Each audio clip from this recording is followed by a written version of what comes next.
Hi, everybody. Welcome to another episode of Happy Life with Maria podcast. Today, we have an amazing guest who is Awesome. who is a, who is a private basketball trainer and coach in New York City, Mr. Dash. Welcome, Hello, welcome to the hello, hello. show. Thank you so much for I'm honored. Thank joining. you. No, of course, of course. Thank you for I'm excited. joining.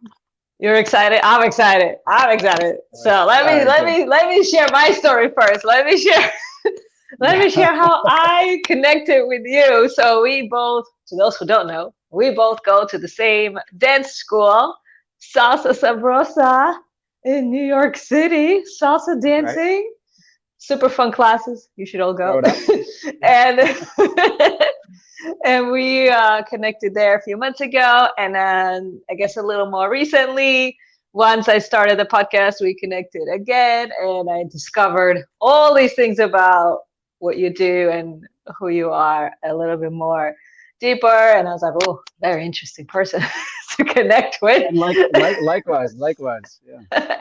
So I thought it would be super fun to talk a little bit about your journey and what you do, and your kind of overall life journey. The, the, So okay, the so yeah. why don't we start from the beginning and share a little bit about what you do and how you got started. Okay. Well, it started. I woke up in a hospital, uh, crying, and it was no, I say my mom and dad were holding me. Uh, Uh-huh. not that far back, not that far back. Okay. No. So my journey starts. So I grew up playing basketball in New York City. Born and raised in New York City. Very proud. City so nice they had to name it twice. Um, Yeah. but um, but I found that as I was finishing up high school and going into college, I had one college that was looking at me for basketball, which was John Jay. Um, but as I got to college, I realized very quickly that uh, I wasn't quite the athlete that I thought that I was in my head. Like the physical reality and the mental delusion didn't add up. So I had to redshirt for a year, which meant that I could practice with the team, but I could not play. Uh, so what I ended up doing was I went back to my old high school, and I had done a little bit of coaching with like the Junior Knicks program, which was like for kids kind of like 5 to 9 years old when I was a senior in high school. But I went back to my old high school, and my head coach needed help, and I was his assistant coach for a year, and then ended up, pardon me, I ended up failing out of school Ooh. actually because well, I thought college was going to be like, oh, you get to take all the classes you want to take now, which wasn't the case. You still have to take math and do all this stuff, and I admittedly was not a motivated student. So Okay. Okay. I failed off the team. When I did that, I went back and coached again, and basically the next year, the head coach who was there, John Jay, had gotten fired, and his assistant, who I was very close with, um, knew that I had been coaching for a couple years, and I had made a lot of connections within New York City basketball and the high school with other coaches. So he brought me on as an assistant coach, and I was a 19-year-old college coach, which was weird because most of the guys on the team were older than me, and Wow. so that was a great lesson in learning kind of how to fake it till you make it kind of deal. Right. Yeah. Um, Sounds like you were like much younger. yeah, but what I found was as after coaching college for a couple of years, I got some high school jobs, and uh, I hooked up with my current boss now, who I've been training her kids since they were 7 and 4. Um, But what I found was I was kind of embodying this ideal of what I thought a coach was supposed to be based off my own experiences with coaches growing up. So I thought you're supposed to scream and yell. I thought you're supposed to put, there was a lot instead of like breaking down to build back up, there was a lot of just breaking down. And then it was kind of up to the players to build themselves back up, which it's a lot easier for an adult to do than a 10-year-old. Uh, Yeah. but that's what I was conditioned to think that was what a leader and a coach was supposed to do. So I ended up screaming and yelling at the kids and, you know, like more of like a drill sergeant, which is so funny because it wasn't like that wasn't my personality at all. You know what I Yeah, mean? that was just what your I, experience was, and you thought that's what you're supposed to do. yes. So it became this like weird, like almost like alter ego thing. But then I, I probably like around 2015, 2016 through a series of events. Now I'd like to say that we're all on a spiritual journey. We just don't know it all the time. Okay. This is when I kind of became aware of the shift that was sort of happening inside of me. And uh, we actually didn't talk about this the last time I talked, but I would be open to sharing it. I haven't Yes, told many yes. people.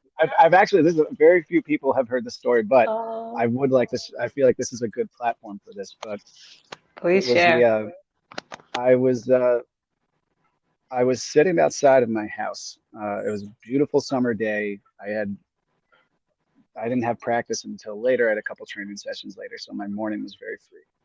And I was sitting outside of the stoop, and I was staring at this tree that had, been outside my building forever. And I've walked by probably 20,000, 30,000 times at this point and never really paid attention to, but all of a sudden I just couldn't not stare at this tree.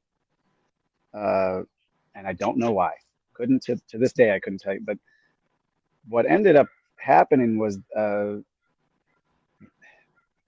I I started to this feeling kind of came up in me. There was and that almost there was like a cessation of thought where thought it wasn't that thought stopped.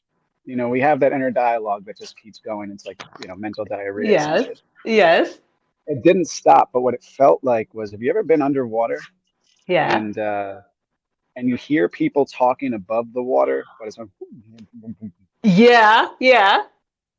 that's what the thoughts started to sound like. They were Wow. there, but there was this, and looking at this tree, and all of a sudden, this, I can't even describe this feeling. It was just like the biggest smile I've ever had on my face, and I couldn't stop. And what came to me was, the best way I could describe, I was the tree, and the tree was me.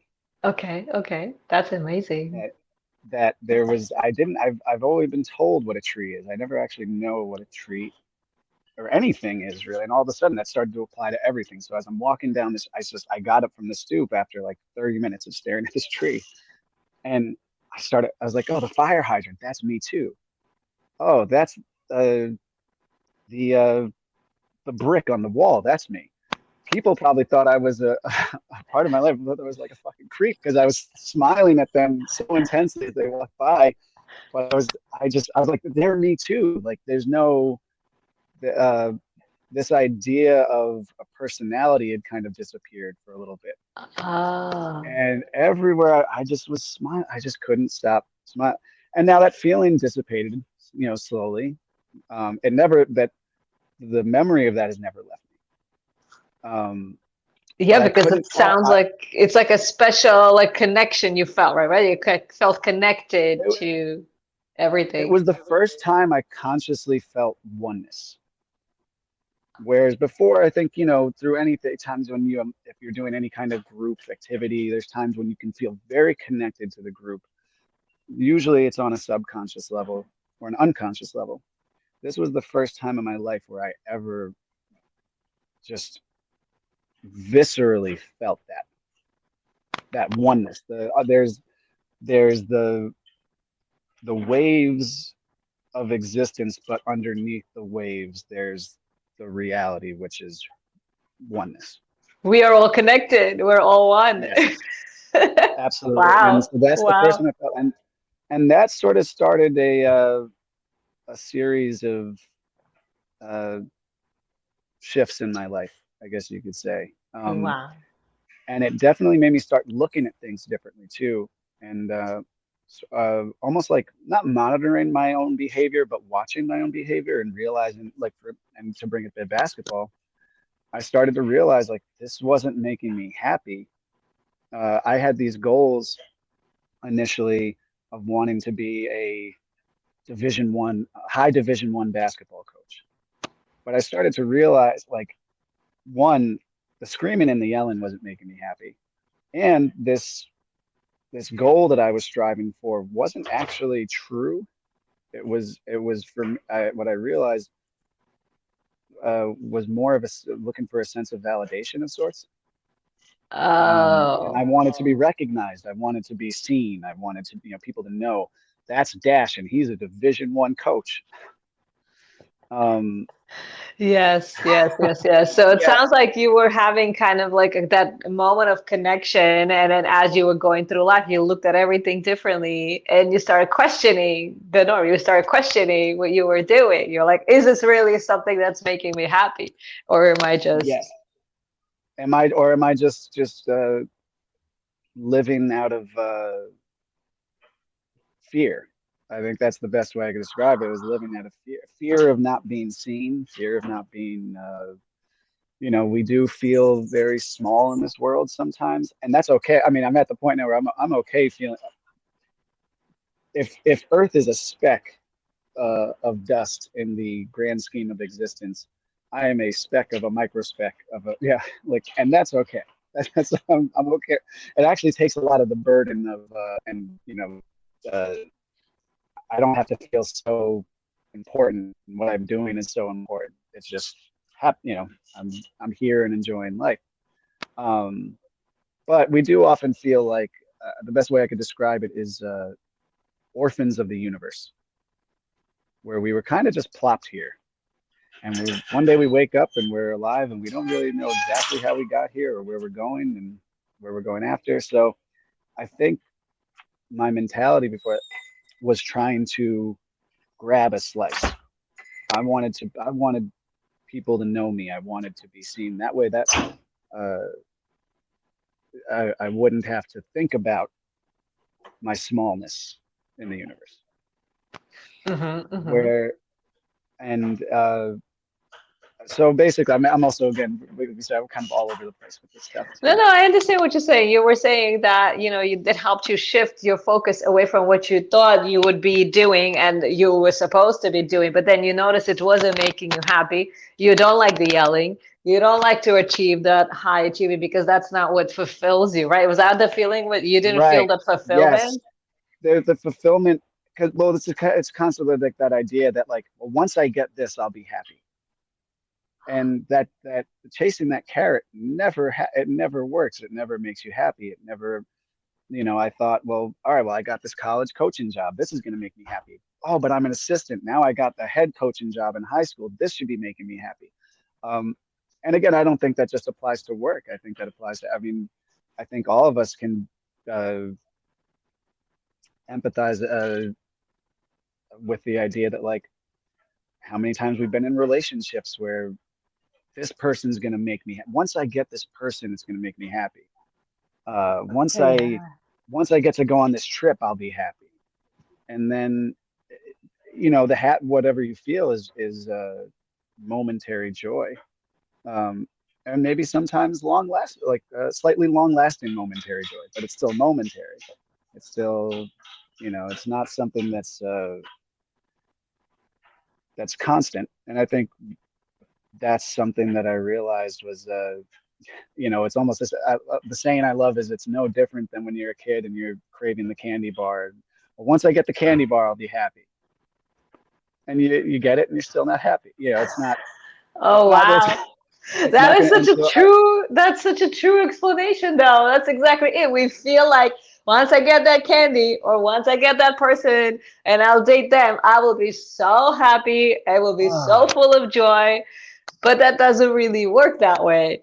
That's so interesting no, that you mentioned that. That's exactly, yeah, I think that's definitely the truth in life.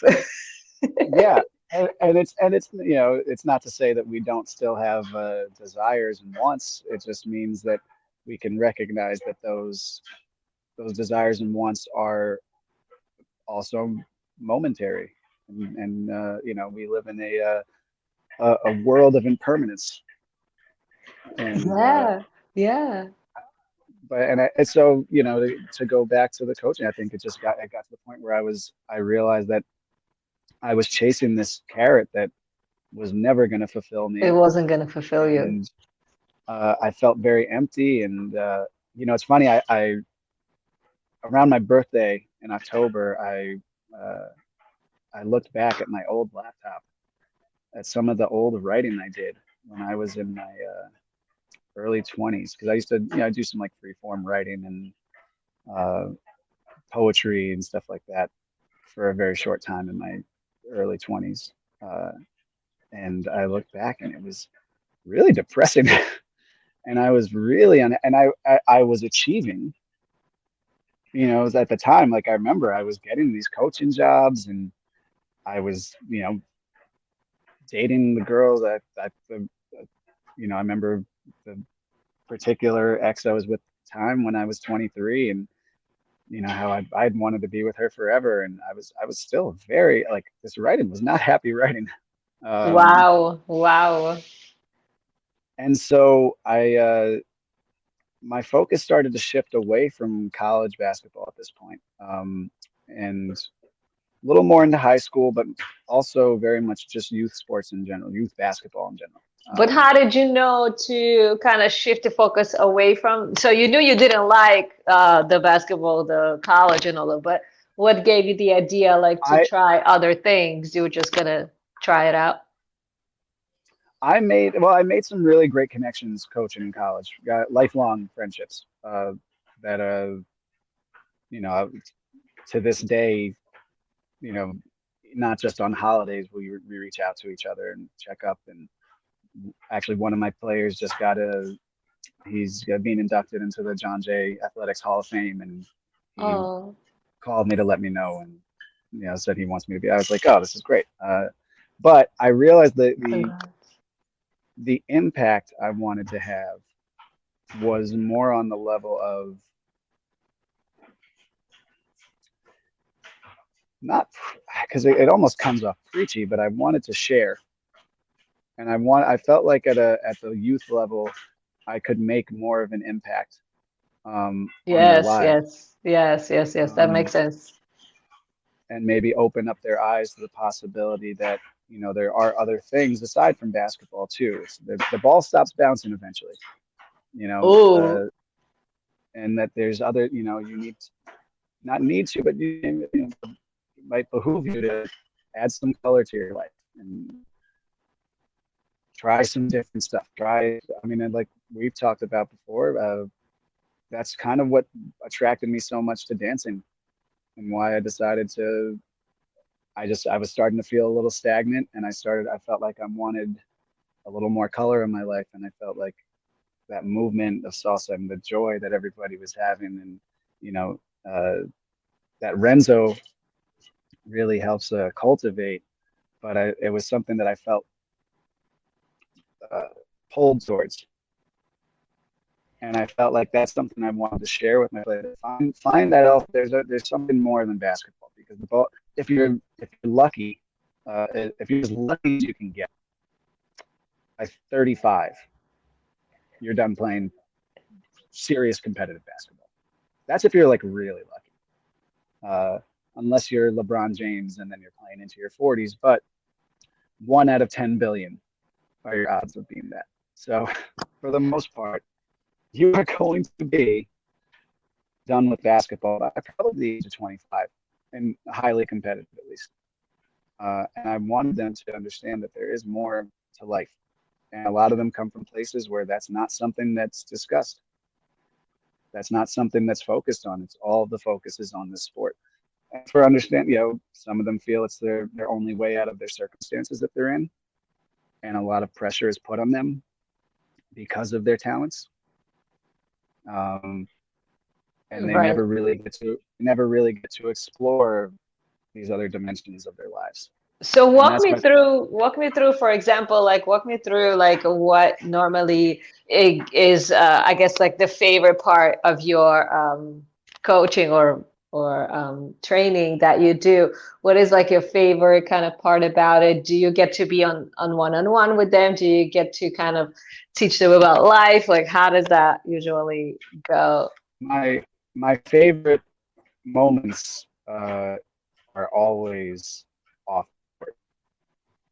Off Because the court? on the court, I enjoy. I mean, look, I enjoy what I do, and I love being on the court. And I'd like to think I'm good at it, hopefully.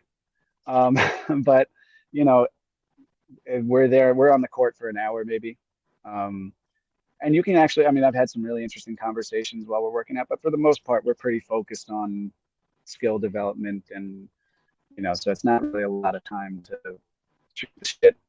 You know, but my favorite times have been off the court, where we just get to talk, and a lot of times where they let their guard down, um, because there is something so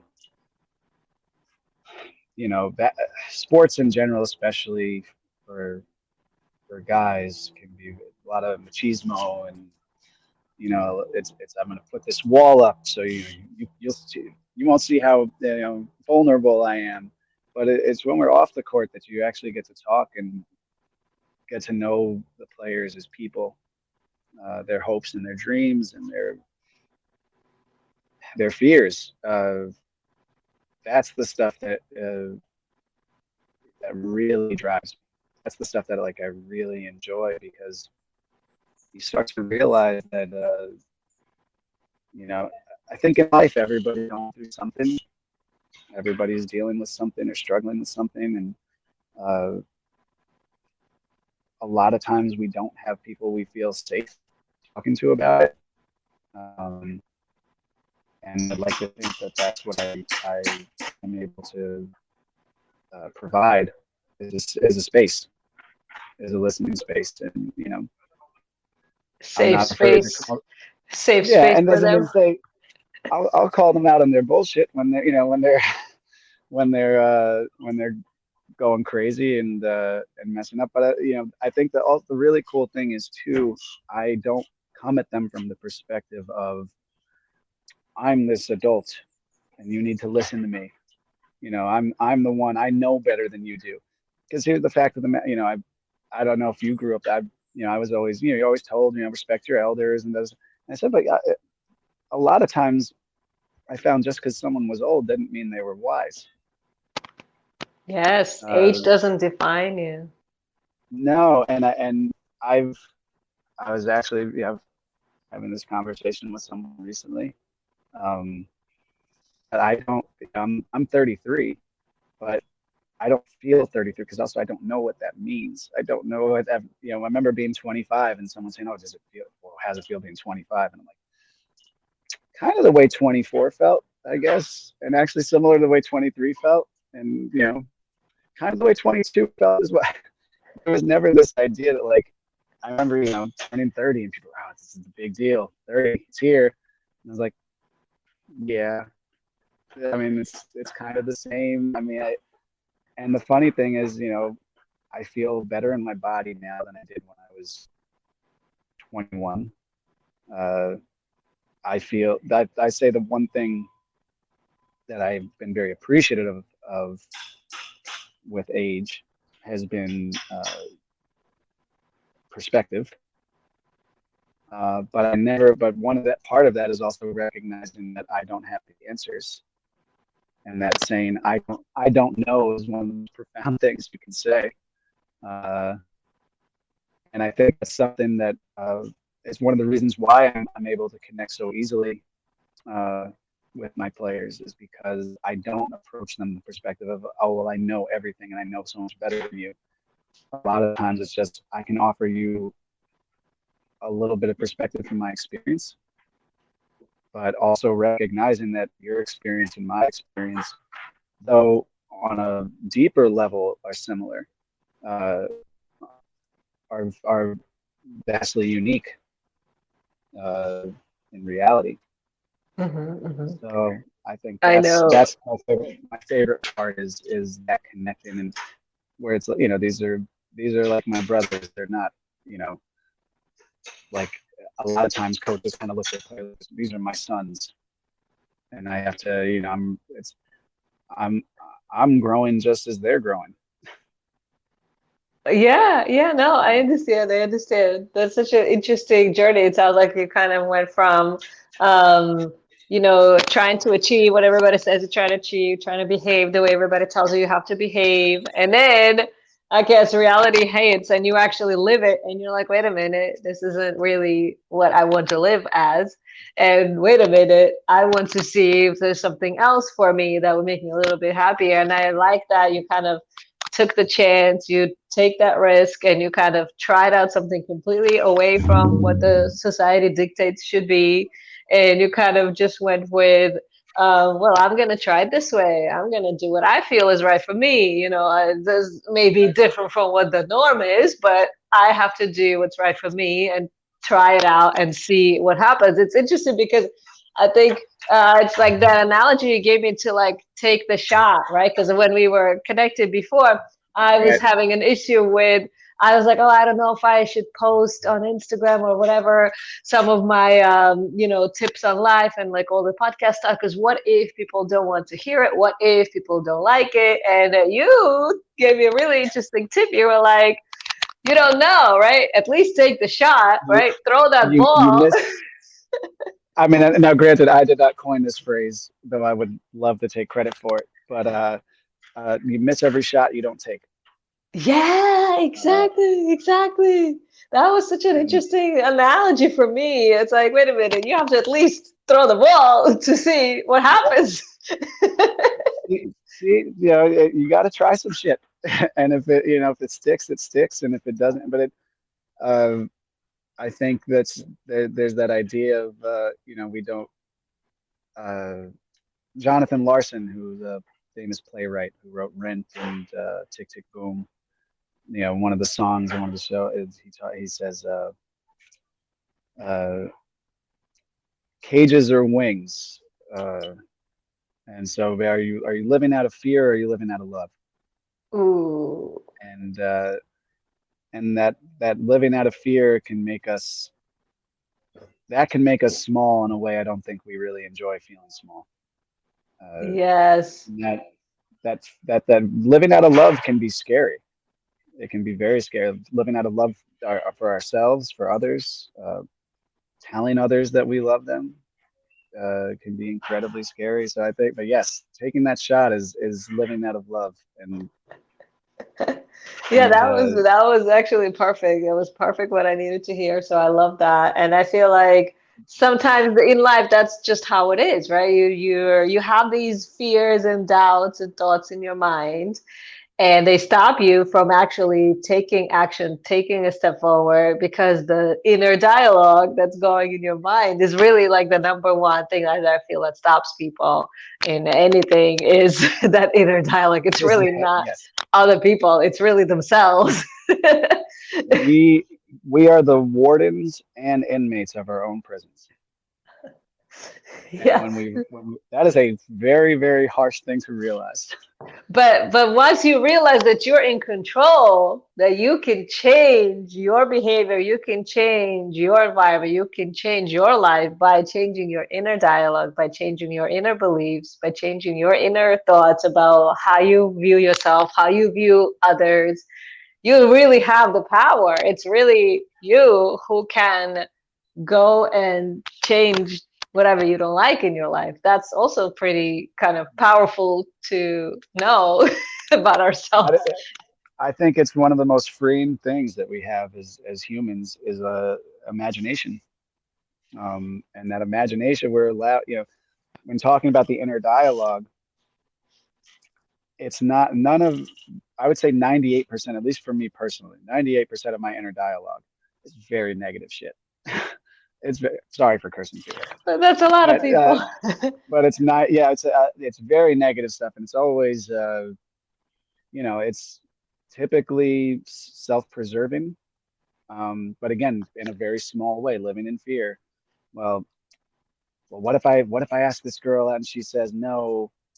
Ah, no, I'm not going to do it. I'm not going to do it. I'm just not. And now here we go. I'm in the same place that I was without any bearing in reality because I don't know what the answer is going to be. And so I realized something, it's something that I think is a daily practice that I think most of us probably deal with is trying to sort out what is an actual conscious thought that we are making and what is unconscious, conditioned, compulsive thought. And that is usually our inner dialogue is that conditioned compulsive thought. It's mental diarrhea. It's no bearing in reality. But when we start to actually say to ourselves, well, because if we had the choice, right, we would probably want to just have pleasant thoughts.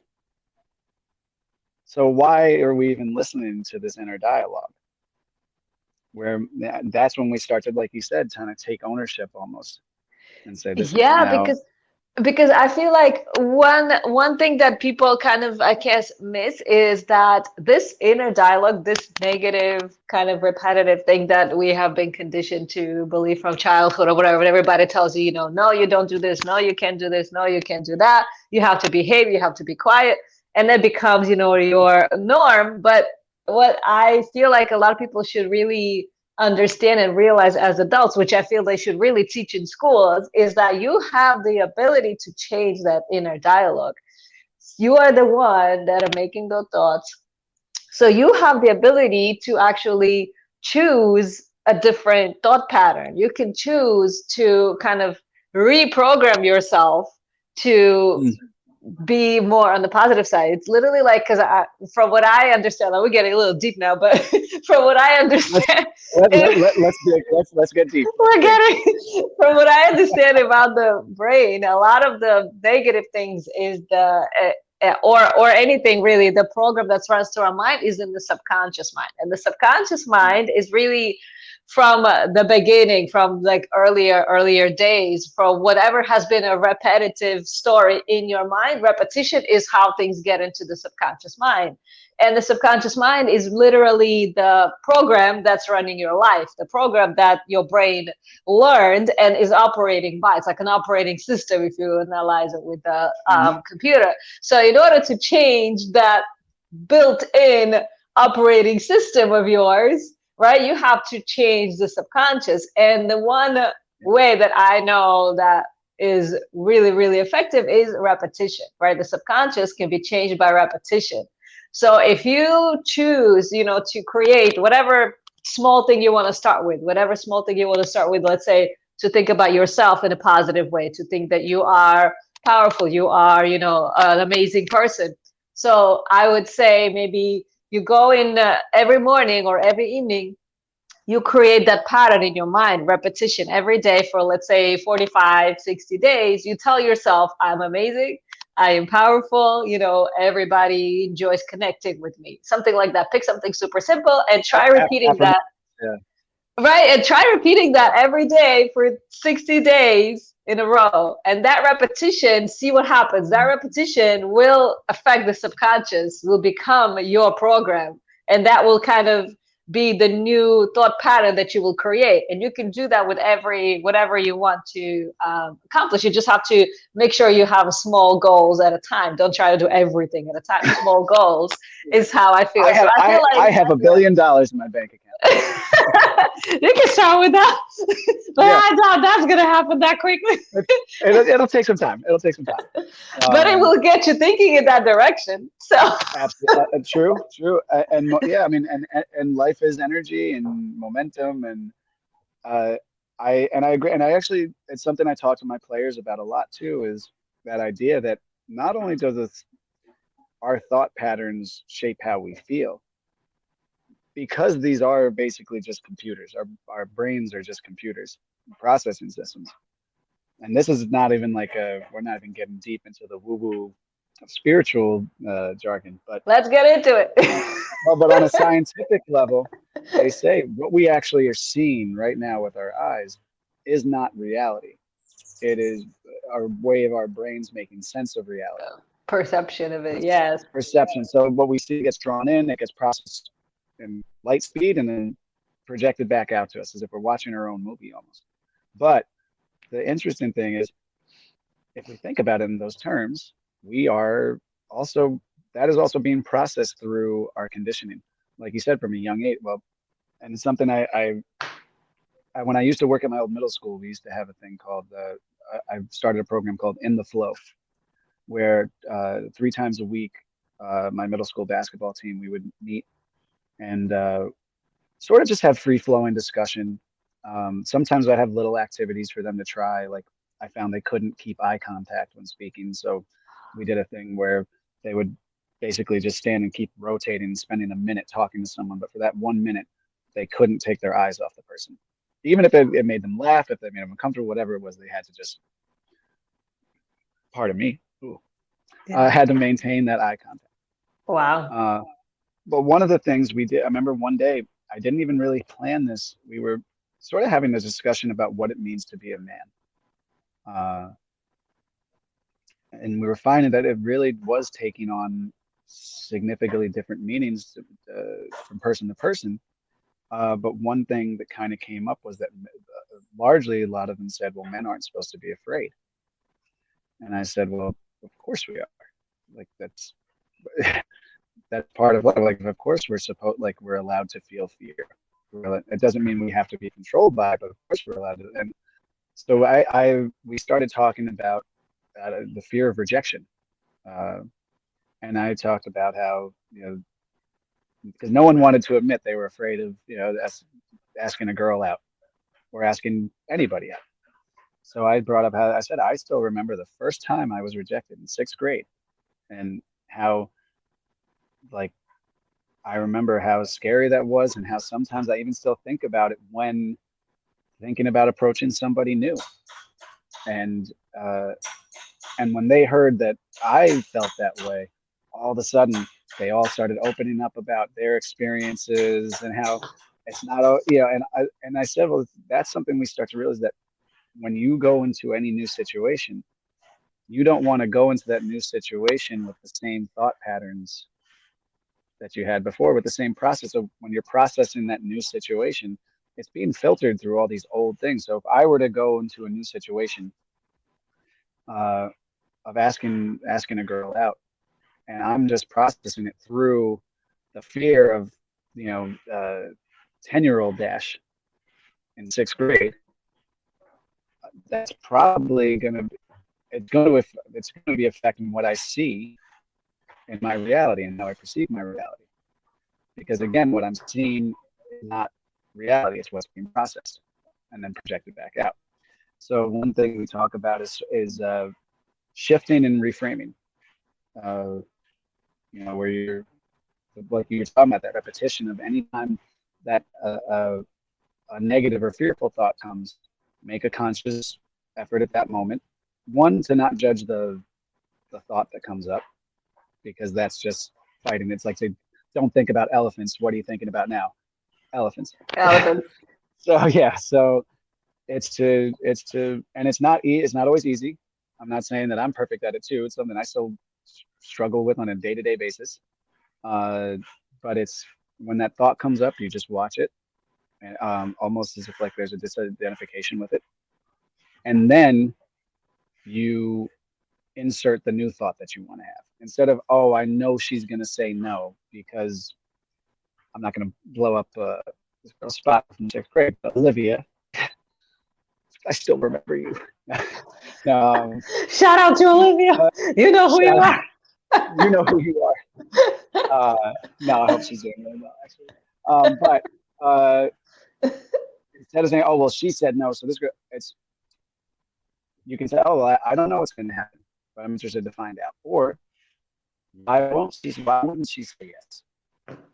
Uh, or anything to that. Where it's reframing that thought, and like you said, that repetition. All of a sudden, again, it's not to say that everything in life is going to happen the way that you want it to, but you will start noticing that circumstances do change, and the kind of people that you attract into your life changes. And so that idea of perception is not just an internal thing, because the external is just a projection of the internal. And I Exactly. think It's that's exactly what you said. Your environment changes, the people around you change, everything around you change because you are the center of your life. You are projecting everything out of your life. So whoever you feel you are inside is what your experience is going to be in your outer world. It's all a kind of a reflection. It's like a mirror reflection of who you feel you are, who you believe you are, who you feel you deserve, all that stuff. It starts, like you said, from within. Yeah, I agree yeah. with that. I agree with that. That's definitely, again, a tool that they really should teach in schools so people understand how powerful they really are. And I think that goes back to why I feel like that's, and again, I don't consider myself a guru. I don't consider myself an authority on any of this stuff, but it's stuff I like to introduce it to the players I work with. Uh, Wow, and that's I amazing. some just something to think. It's okay to think a little differently, to not always be stuck in logical thought, because I think that's another thing that you know. Again, I was having a conversation very very recently about um, why I love working with kids, but especially I'm out here and my niece is out here. I'm now saying that she's 3 years old, and one Oh, of the things I love about being around kids is that they still have vivid imagination, and they haven't been beaten down by life yet. Uh, yes, where yes, yes, yes. everything just becomes, well, this is my day to day. This is all that there is. This is all there ever can be. It's just and it's not to say that we should constantly live in a state of delusion, but it's to say that possibilities and uh, imagination is everything. We there At one point a computer didn't exist until it came to somebody's imagination. You know, Yes. uh, and kids have vivid imaginations, and the magic of life is not lost on them yet. And I think that is, I try to tell my players, yes, if you live in your logical mind, you will never know a moment of magic in your life. Oh, wow. And Wow. I think, how can you not look at life and uh, feel romantic about it? Doesn't mean it's always good. Romances are not always, happy go lucky, but they're beautiful. They're beautiful. There's something about life that is truly magic and shouldn't be taken for granted. Yeah, yeah, for sure, for Yeah. sure. So walk me through, like, I'm just curious about, because you mentioned that before the approach was that you learned was you have to yell, you have to scream, and that's the way a person should coach, right? So once you figured out that doesn't make you happy and that Mhm. that's not an approach that you want to take, what is your approach now? Like, what kind of environment do you create for them, and what do you encourage, and what do you use? Like, what kind of Well, approach you have? I think on a very simplistic level is fun. I like to cultivate an environment of fun, because at the end of the day, it's a sport. We're bouncing a composite leather basketball. This leather ball, you don't even have to call it a basketball. It's literally just this like round thing, and we're throwing it into a metal rim with a nylon netting. So, at the very simplistic, on a very simplistic level, fun is the first thing I'd like to cultivate, um, while also honoring and recognizing that there is something deeper and more sacred. I think we talked about just about the idea of sports, how they can be a great medium for teaching life and understanding life, Yes.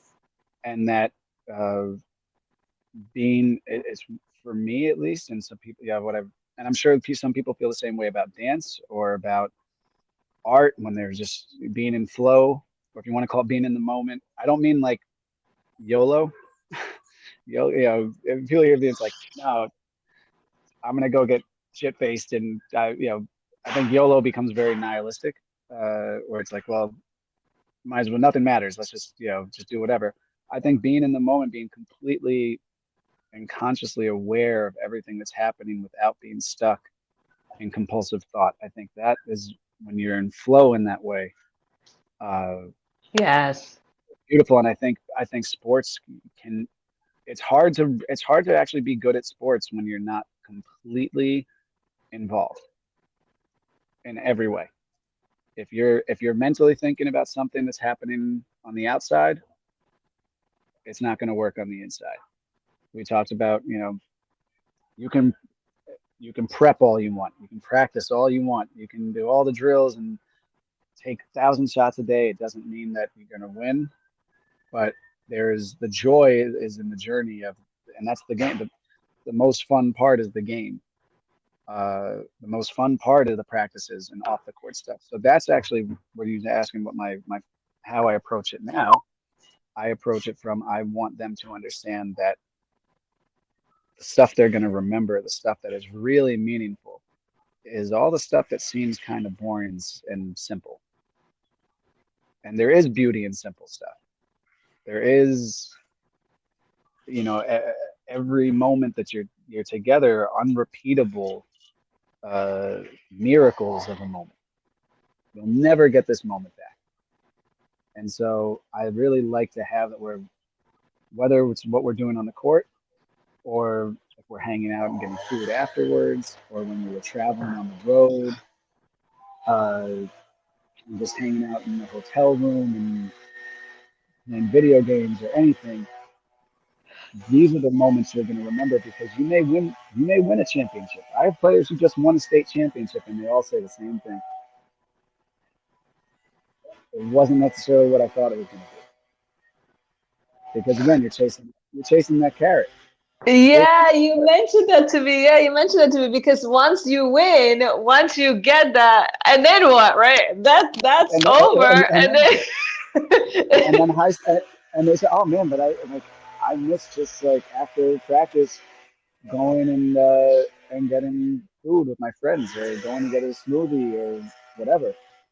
That's the important stuff, and so that's really what I like to cultivate with them, is that idea, and yeah. also, and then on a personal level, like an understanding, and that, uh, everybody's home situation is different, and if I try to approach everybody with a one size fits all approach, Uh, I'm probably not going to understand.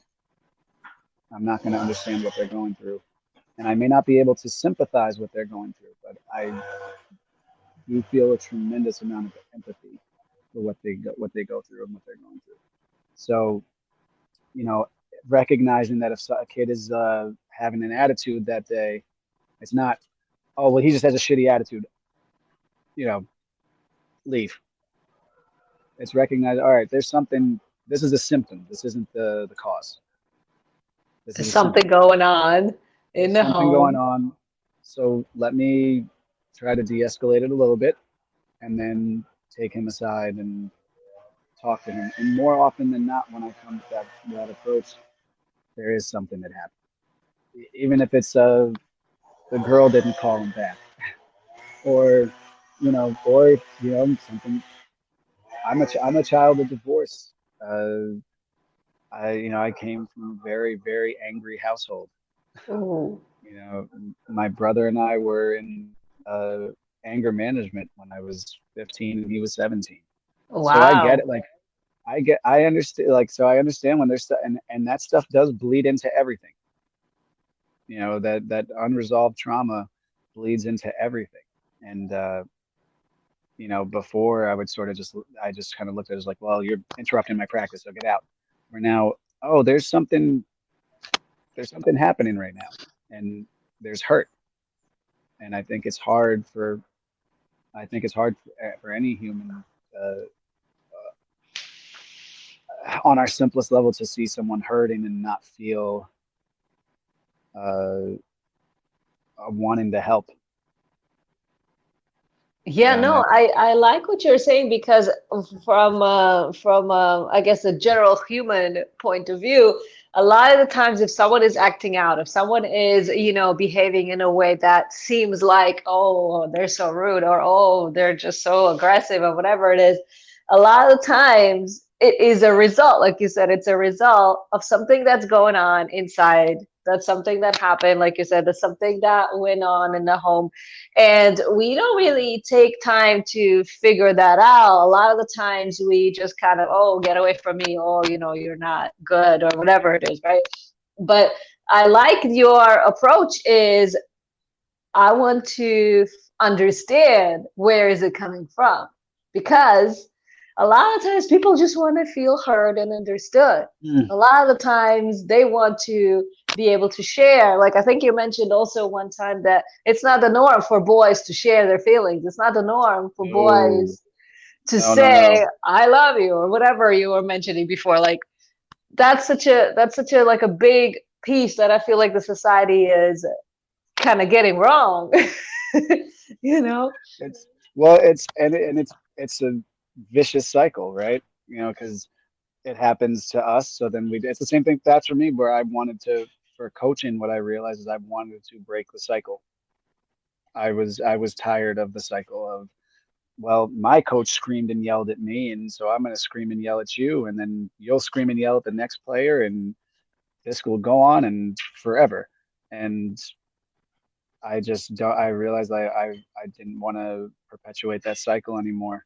Um, like you said, I mean, one of the most rewarding things I can remember in the past 5 years was uh, my niece was in town, and a couple of my players came with us to the park. And like you said, so there were two young boys who were playing around us, and one of my players said to the other one, "I love you." And this is something that I'm like, oh, I love the fact that they feel comfortable saying this now because it's okay to say that. I tell my players, I don't want my players to ever go a day without thinking that I don't love them. I mean,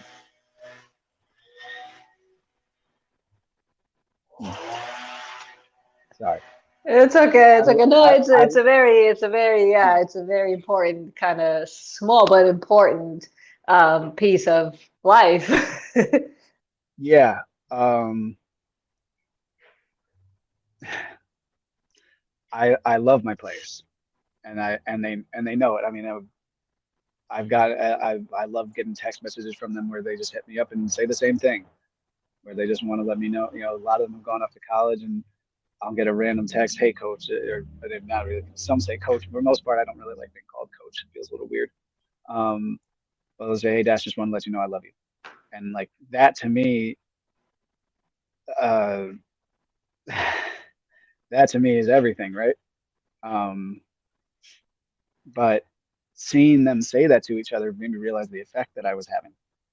And then seeing these two little boys say to them, one said, "You're not supposed to say I love you to another boy."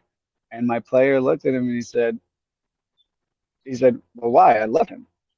This is my brother. I love him." And the boy said, "Oh, I didn't think about it like that." And that little moment, now again, I don't know the true trajectory of that kid's life, but I know that that moment will have a significant impact because just hearing that it's okay to be afraid, hearing that it's okay to be vulnerable. Uh, one thing with the real young guys I talk to all the time, like it's okay to cry. I personally try to cry every day. I try to, whether it's watching like a soldier coming home video, or I saw a really beautiful video the other day of a 13-year-old girl and her sisters who for her on her birthday, her foster parents adopted them, and that's just we should be moved. We should. That's It's okay to feel. It's okay to be brought to you know an overwhelming emotion. And I think that like hearing that my players now when they tell each other that they love them and that they feel comfortable saying that uh, is everything. Yeah, in my opinion. I feel like that's very huge. To me, that feels like very huge because of the norm of the society of men are not supposed to have emotions, men are not supposed to say what they feel, men are not supposed to cry, Strong, tough. all the stuff that we learn of the norm. And that's not really reality because men also have feelings, men also have emotions. Why not? Why can't they say how they feel? Why can't they also cry? Like that makes no sense. So for you to kind of create that safe environment where it is acceptable and you're not gonna get laughed at and you will be actually kind of welcomed for saying that. That's amazing. I feel like that's super important. And like you said, it's these small little things that start a chain. Like you said, you don't know what kind of a chain it's going to start. But that starts It with something feels that simple. it feels authentic too. I think that's the other thing is that, before my coaching career, I felt like I was playing a part.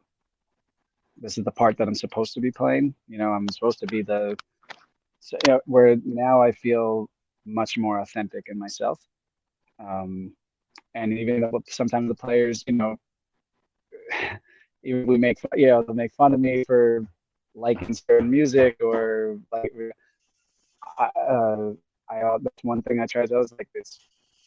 There's no rules. There's no rules. There's no